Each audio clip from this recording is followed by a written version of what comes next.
Ce qui se passe actuellement au Conseil constitutionnel avec le parrainage, c'est le plus grand scandale politique en matière d'élection au Sénégal. C'est du jamais vu, c'est inimaginable.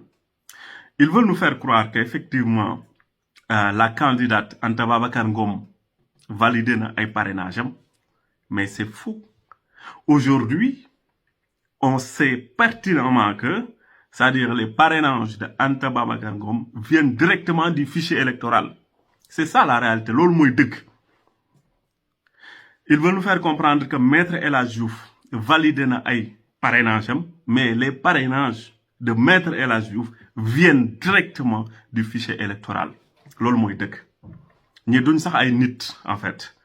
So leen di ay so leen mengalé da nga nan sax ay bayima mo leen gën. Parce que comment des gens peuvent aller jusque-là en matière d'élection ak élection ni mu sérieux ci réew ñi fi lañ yóbbu réew mi actuellement li nga xam ne moo xew actuellement te mu dal candidat yu bari notamment ay candidats yoo xam ne lu leen bu mën a waxal xam ni 44 000 parrains tegu leen ci Sénégal ndax ils sont là depuis plus de 10 ans di liggéey donc am ay base politique un peu partout ñooñu noonu mais yéen seen mandataires yi yéen ñi nga xam ne yéen a nekk ci cellule de parrainage mais posez-vous ces questions-là. On vous parle parfois de 30 000 doublons. Mais doublons yi jógewul ci le fait que il y a eu plusieurs candidats yu jàll avant vous. Ce n'est pas ça le problème. Parce que candidat bu ne soo dee wut ay parrain di nga def de telle sorte que da ngay minimiser au maximum les doublons. Mais posez-vous des questions. Quand on vous parle de Bougane, on vous parle de plus de 20 000 doublons.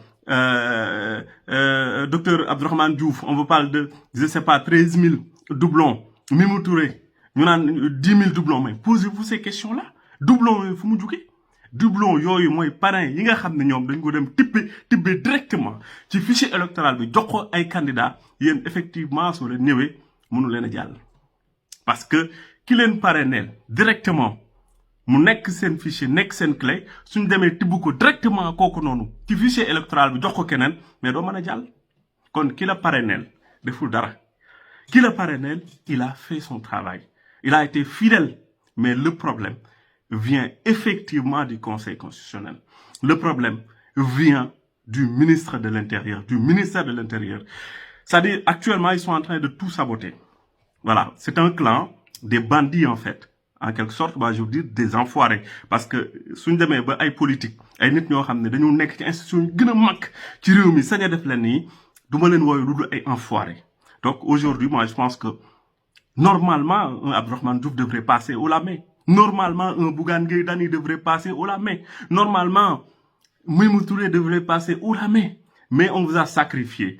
On a pris vos parrains et on l'a donné à des gens yi nga xamni ñom le clan du pouvoir yi nga xamni mom ñom lañ bëgg ñu valider sen vol au soir du 25 février parce que bëgg nañ au moins am 5 candidats yo xamni bis bu ñu déclarer demain ni am nañ par exemple 55% de l'électorat candidat yoyu non reconnaître effectivement la victoire du pouvoir et que lolu da fay légitimer sàcc.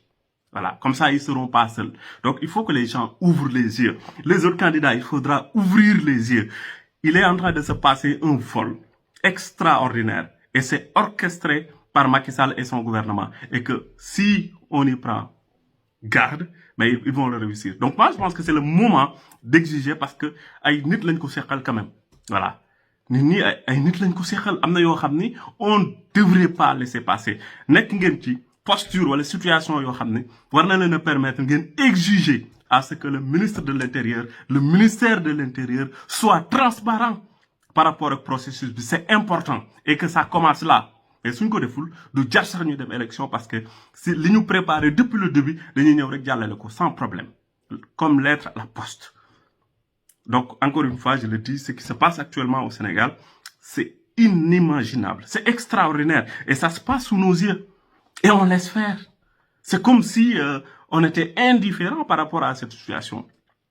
Donc moi je pense que dañuy dem élection certes mais il faut que ñoom li nga xam ne seen manigance yi nga xam ne teg nañ ko ñu annihiler ko le plus rapidement possible et ça passe effectivement par tous les candidats yi nga xam ne jàpp nañ ni c'est des candidats sérieux yoo xam ne war nañoo mën a dem ci élection yi jaa ngeen jëf